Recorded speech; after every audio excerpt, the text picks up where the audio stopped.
नमस्कार बच्चों, आज हम आपको घनमूल की भाग विधि सिखाएंगे। यानी भाग विधि से घनमूल कैसे कैलकुलेट करते हैं ये सिखाएंगे। तो देखिए, हमने ये एक संख्या ले ली है बड़ी सी। तो अब इसमें क्या करते हैं, पहला स्टेप ये होता है हमारा।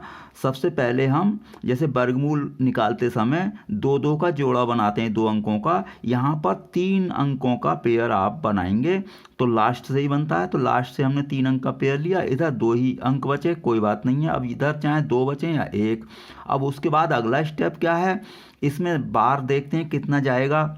वर्गमूल में जैसे हम करते हैं ना 2, तो 2 दूनी 4। यहाँ पर क्यूब करेंगे, जैसे 2 का क्यूब 8, 3 का क्यूब 27, 4 का क्यूब 64। तो 64 इससे अधिक हो रहा है, तो 3 का क्यूब यहाँ पर आपको लिखना है, यानी कि 3 बार आपका गया है।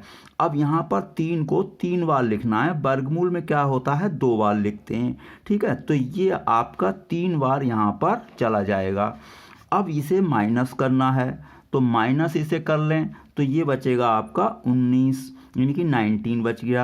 अब ये जो 3 का पेयर था, अब वर्गमूल में तो 2 उतरते हैं 2 का, अब यहाँ पर 3 का पेयर आपको लेना है, तो ये तीनों अंक आपके यहाँ पर उतार लिए जाएंगे। इसके बाद क्या होता है, इन तीनों को प्लस करें, 3 3 3, ये हो गया आपका 9 हो गया, यानी कि 9 हो गया। इसके बाद अगला स्टेप क्या होता है, अगला स्टेप में ये होता है कि इसके जो आपका बचा है माइनस करके, इसके 2 अंक आप दिमाग में छोड़ दें, यानी कि अपने दिमाग में रखें हैं तो, लेकिन छोड़ दें। तो कितना बना, 196। तो इस 196 को यहाँ पर लिखेंगे। अब ये जो 9 बचा है इनका टोटल, और ये 3 टाइम गया है, तो इनकी मल्टीप्लाई करें, 9 तिया 27। इसे हमेशा इस तरीके से डिवाइड करना है। तो 196 जो भी आया उसको 9 × 3 इससे मल्टीप्लाई करके जो आया उससे डिवाइड करके देख लें, तो ये लगभग आपका डिवाइड करके आ रहा है 7.25। अब हमें यहाँ से ये क्लियर हुआ कि यहाँ पर जो बार जाएगा अगला, या तो 7 जाएगा या 7 से कम, यानी हमेशा इससे कम ही जाएगा। तो अब देखते हैं कि हो सकता है कभी पूरा ही 7 चला जाए, इससे अधिक कभी नहीं जाएगा। तो 7 बार यहाँ पर ट्राई करेंगे। तो 7 बार यहाँ पर ट्राई कर रहे हैं हम, तो 7 को यहाँ पर लिख लिया। अब उसके बाद अगला स्टेप क्या होगा, हमारा 9 को 3 से तो मल्टीप्लाई किया ही था, तो 9 × 3, अब 7 और आ चुका है, तो 7 से भी आप मल्टीप्लाई करेंगे। तो इसको मल्टीप्लाई करने के बाद आया आपका 189। ये जो 2 डिजिट छोड़ी थी, इनके बदले में यहाँ पर 2 जीरो लगाते हैं, ये रूल है, फिक्स है। अब उसके बाद 7 को 3 बार आप यहाँ पर लिखेंगे, तो 3 बार हमने लिख लिया। इसके बाद अगला स्टेप ये होगा कि 97 को इस 7 से और इस 7 से मल्टीप्लाई करना है आपको। तो इन्हें हम मल्टीप्लाई कर रहे हैं, तो इनकी मल्टीप्लिकेशन आ रही है आपकी 4 7 और 5 3। इनको प्लस करके देख लें, तो ये प्लस करके आ रहा है आपका 3 5, और ये आ जाएगा आपका 9 और 7 16, और ये 23। ये आपका नंबर इससे काफ़ी अधिक है, तो इसका मतलब ये हुआ हमारा यहाँ 7 टाइम नहीं गया। फिर आगे ट्राई करते हैं, यानी कि 7 से कम।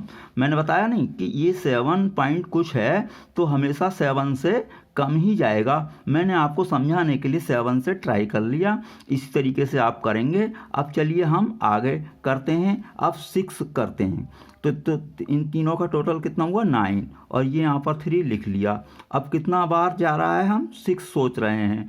तो अब क्या करेंगे, 9 × 6 और × 3, इनकी मल्टीप्लाई करेंगे हम, तो ये आ रहा है 162। अब देखिए, ये 2 डिजिट आपने जो छोड़ते हैं, इनके बदले के 2 जीरो लगेंगे। अब अगला स्टेप क्या होगा, 6 को 3 बार आप लिखेंगे, तो मैंने यहाँ पर 6 को 3 बार लिख दिया। अब 96 की जैसे हमने वहाँ पर किया था, 97 की 7 और 7 से मल्टीप्लाई की थी, ठीक वैसे ही 96 की आपको 6 से और ये 6 से मल्टीप्लिकेशन करनी है। तो इनका मल्टीप्लिकेशन करके, यानी कि गुणा करके, ये आएगा आपका अब इन्हें आप प्लस कर लें तो देखिए ये 6 5 और ये 6 और ये 9 और ये, तो ये देखो बिल्कुल इसके बराबर आ चुका है। तो 19656 इन्हें माइनस करेंगे तो कुछ भी नहीं बचेगा। तो इसका मतलब ये हुआ इसका जो घनमूल हुआ इनकी 4 6 6 5 6 का घनमूल कितना हुआ आपका, ये 6 टाइम गया है तो 36 हो गया। ये आपका आंसर है। मैं समझता हूँ आपके थोड़ा समझ में आ चुका होगा। वीडियो देखने के लिए आपका धन्यवाद।